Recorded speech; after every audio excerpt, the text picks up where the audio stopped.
Sebelum memahami lebih lanjut mengenai hubungan karakteristik ruang dengan sumber daya alam, ada baiknya kita memahami pengertian karakteristik dan ruang. Karakteristik adalah ciri khas, sedangkan ruang adalah tempat berlangsungnya kegiatan individu maupun kelompok.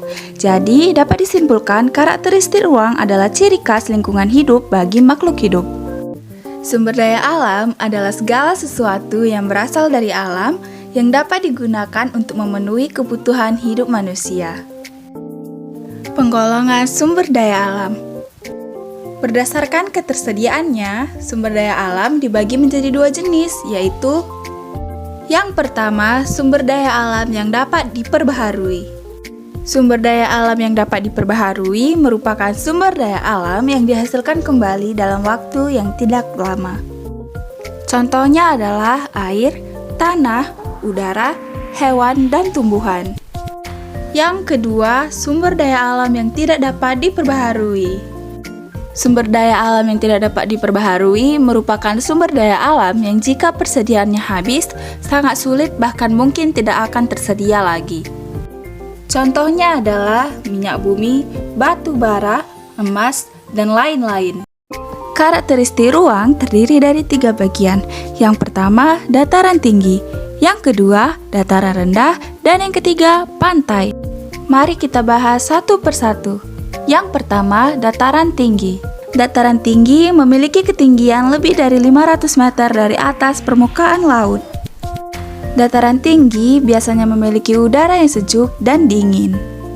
Penduduk dataran tinggi biasanya bermata pencaharian petani, baik petani sayur-sayuran, petani buah-buahan, dan lain-lain. Terdapat banyak sumber daya alam yang dapat dimanfaatkan di dataran tinggi. Antara lain yang pertama, adanya hasil pertanian seperti sayur mayur, contohnya wortel, sawi, selada, dan lain-lain. Yang kedua, adanya hasil perkebunan, contohnya kopi, jeruk, stroberi, dan lain-lain. Selanjutnya, dataran rendah. Dataran rendah adalah dataran dengan ketinggian 0 sampai 500 meter dari permukaan laut. Dataran rendah memiliki tanah yang relatif datar dan mempunyai ketersediaan air yang cukup untuk kehidupan.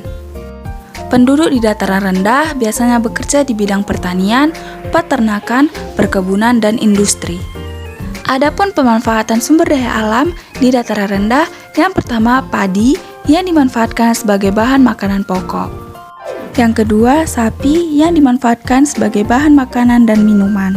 Yang ketiga, kedelai yang dimanfaatkan sebagai bahan baku makanan dan minuman. Selanjutnya, pantai. Pantai adalah daerah perbatasan antara daratan dengan perairan. Di sekitar pantai biasanya memiliki suasana yang panas, terkadang juga sedikit dingin karena angin pantai begitu kencang. Penduduk yang tinggal di daerah pantai memiliki mata pencarian sebagai nelayan, pengawet ikan, petani garam, dan lain-lain.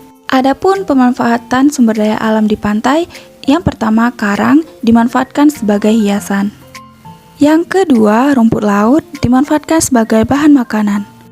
Yang ketiga, kepiting dimanfaatkan sebagai bahan makanan. Kita sudah mengetahui apa saja pemanfaatan sumber daya alam di 3 bagian karakteristik ruang. Sekarang kita akan mencari tahu bagaimana cara melestarikan sumber daya alam. 1. Tidak menebang hutan sembarangan. 2. Penanaman kembali hutan yang gundul. 3. Menjaga kebersihan lingkungan. 4. Membatasi mengambil sumber daya alam yang berlebihan. Dan yang terakhir, tidak mengotori aliran sungai dengan sampah. Untuk itu, kita harus menjaga alam dan membatasi penggunaan sumber daya alam dengan sebaik mungkin agar dapat digunakan dalam waktu yang lama.